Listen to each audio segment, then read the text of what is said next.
विवेचना में आज कहानी भारत का संविधान बनाने वाले बाबा साहेब भीमराव अंबेडकर की।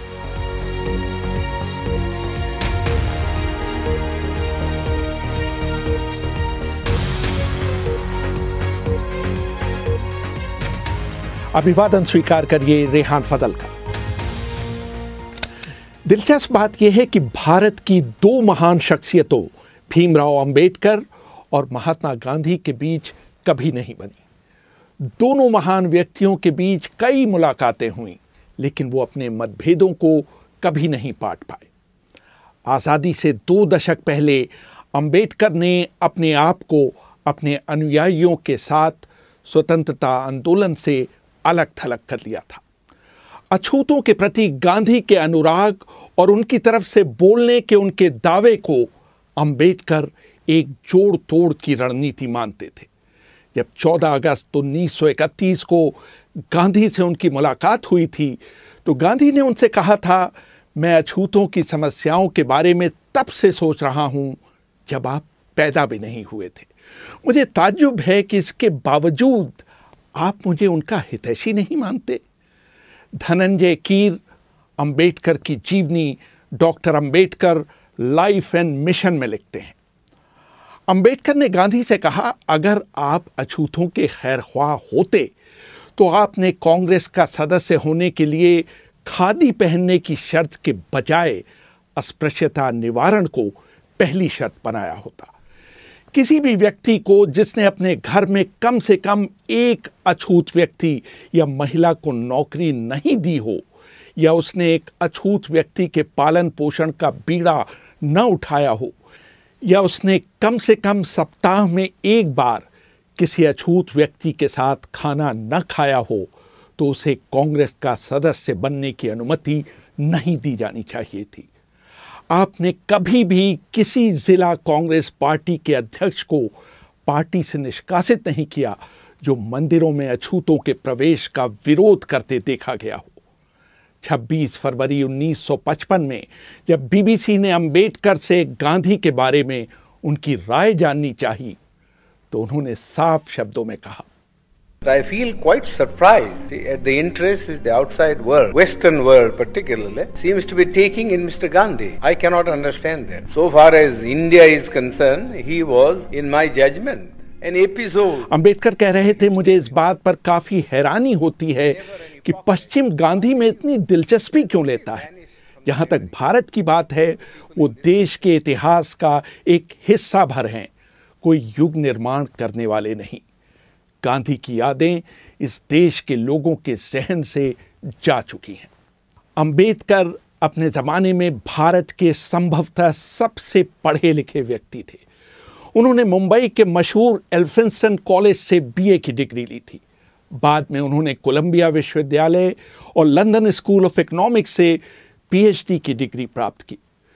शुरू से ही वो पढ़ने, बागवानी करने और कुत्ते पालने के शौकीन थे। उस जमाने में उनके पास देश में किताबों का संभवतः सबसे बेहतरीन संग्रह था।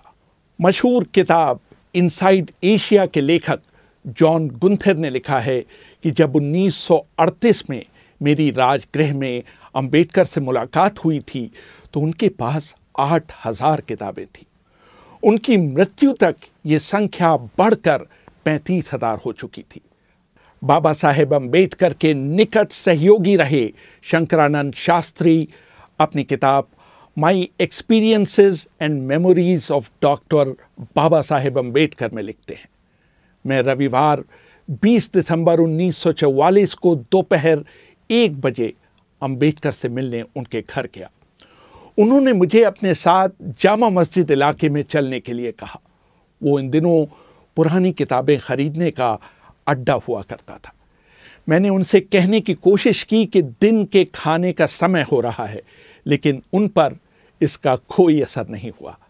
जामा मस्जिद में होने की खबर चारों तरफ फैल गई और लोग उनके चारों ओर इकट्ठा होने लगे। इस भीड़ में भी उन्होंने विभिन्न विषयों पर करीब 2 दर्जन किताबें खरीदी। वो अपनी किताबें किसी को भी पढ़ने के लिए उधार नहीं देते थे। वो कहा करते थे कि अगर किसी को उनकी किताबें पढ़नी हैं तो उसको उनके पुस्तकालय में आकर उन्हें पढ़ना चाहिए। किताबों के प्रति उनकी भक्ति इस हद तक थी कि वह सुबह होने तक किताबों में ही लीन रहते थे। अंबेडकर के एक और अनुयायी नामदेव निमगड़े अपनी किताब in the tiger shadow the autobiography of an Ambedkarite में लिखते हैं, रात में अंबेडकर अपनी पढ़ाई में इतने खो जाते थे कि उन्हें बाहरी दुनिया का कोई ध्यान नहीं रहता था। एक बार देर रात मैं उनकी स्टडी में गया और उनके पैर छू लिए। किताबों में डूबे अंबेडकर बोले, टॉमी ये मत करो। मैं थोड़ा अचंभित हुआ। जब बाबा साहब ने अपनी आंख ऊपर उठाई तो मुझे देखकर वो झेंप गए। वो पढ़ने में इतने ध्यानमग्न थे कि उन्होंने मेरे स्पर्श को कुत्ते का स्पर्श समझ लिया। अंबेडकर की जीवनी लिखने वाले धनंजय कीर लिखते हैं, अंबेडकर पूरी रात पढ़ने के बाद भोर में सोने जाते थे। सिर्फ 2 घंटे सोने के बाद वो थोड़ी कसरत करते थे। उसके बाद वो नहाने के बाद नाश्ता किया करते थे। अखबार पढ़ने के बाद वो अपनी कार से कोर्ट जाते थे। इस दौरान वो उन किताबों को पलट रहे होते थे जो उस दिन उनके पास डाक से आई होती थी। कोर्ट समाप्त होने के बाद वो किताब की दुकानों का चक्कर लगाया करते थे और जब वो शाम को घर लौटते थे तो उनके हाथ में नई किताबों का एक बंडल हुआ करता था। जहां तक बागवानी का सवाल है, दिल्ली में उनसे अच्छा और दर्शनीय बगीचा किसी के पास नहीं था। एक बार ब्रिटिश अखबार डेली मेल ने भी उनके गार्डन की तारीफ की थी। वो अपने कुत्तों को भी बहुत पसंद करते थे।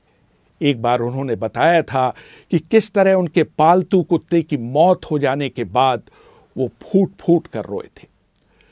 कभी कभी छुट्टियों में बाबा साहेब खुद खाना बनाते थे और लोगों को अपने साथ खाने के लिए आमंत्रित करते थे।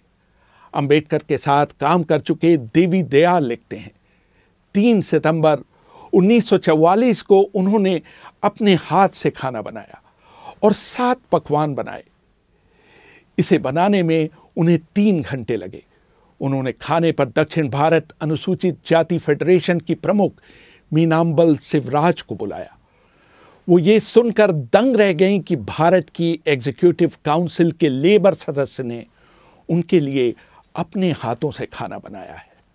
बाबा साहेब को मूली और सरसों का साग पकाने का बहुत शौक था। अंबेडकर को न तो नशे की किसी चीज का शौक था और न ही वो धूम्रपान किया करते थे। एक बार जब उन्हें खांसी हो रही थी तो मैंने उन्हें पान खाने का सुझाव दिया।